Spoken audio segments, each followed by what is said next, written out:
that restoration never ends, that restoration is at the heart of our mission. Not just to get somebody to come to our church. It's not even about church. It's about Jesus. But not just to get someone to come to Jesus. But to get someone to come to Jesus and then live a life of being restored. Here's the best way I could explain it to someone. And I've seen this happen on multiple occasions. The person who lived a long life, let's say, okay? Let's just say that they're 70. And let's say that at 25, they found Jesus Christ their Savior. Okay, let's use that as an example, okay? As opposed to the child who was raised in church, okay? So just picture that 25, they got saved, okay? Make it 45, I don't care, pick the time they got saved. Let's just picture meeting Jesus as like, going to Golden Corral or someplace, like the biggest buffet you can think of and gorging yourself, right? At the moment of salvation, you receive Christ, and you're just, quote, full of Jesus. It all makes sense. Your life's going to be different. You're going to stop doing all the old things. You're going to start doing all the new things. You're going to, everything's going to be better now. So, now, have you ever, don't point out to your buddy, just, this is you. Have you ever got done eating, and then right after that, you thought to yourself, I'm never going to eat again? Right? Now, what happens is, right after Jesus, sometimes we think that that's never going to go away because we feel so overfull, let's say. I'm good now. But now, we recognize that if you had, at 25, if you had the most hugest meal in the whole wide world, that you ate more than you could ever imagine eating, okay, we recognize that if you don't continue to eat, that you will die before you hit 70. You know what I'm saying? Okay, so here's what happens to so many people.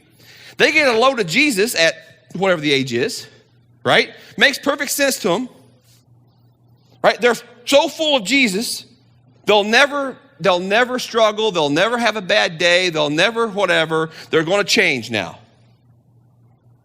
right? And then they don't have another, I'm going to use the phrase, Jesus meal for a while.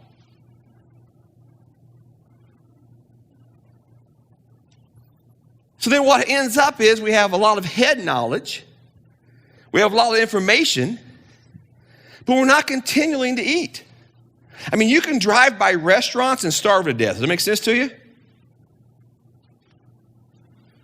People are driving by opportunities to get more of Jesus.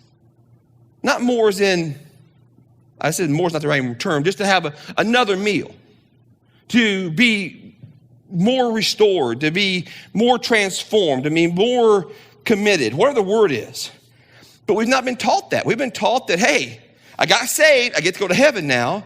And then we basically, after a period of time, run right into our flesh and we live the Christian life according to our flesh. We just live life. And we wonder what's wrong with us. Okay, like one of the problems is that the divorce rate among those who call themselves Christians and those who don't call themselves Christians is virtually the same. You do realize that shouldn't happen, right? Well, it doesn't mean that it just means, it doesn't mean life's easy for people. It just means that there's a certain way of living life. And that if both people in a committed relationship choose to live that life the way as a follower of Christ, it's not going to happen. That broken relationships, whether it be in business or be with friends or pick any topic you want to pick, that broken relationships are always the result of one or more people making choices that are not choices of a follower of Christ. I mean, I can go through this list all day long.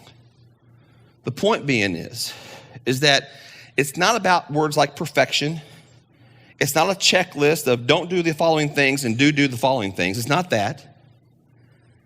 It's about living a life where every single day, every single month, week, year, whatever you want to pick, we're taking one more step toward Christ.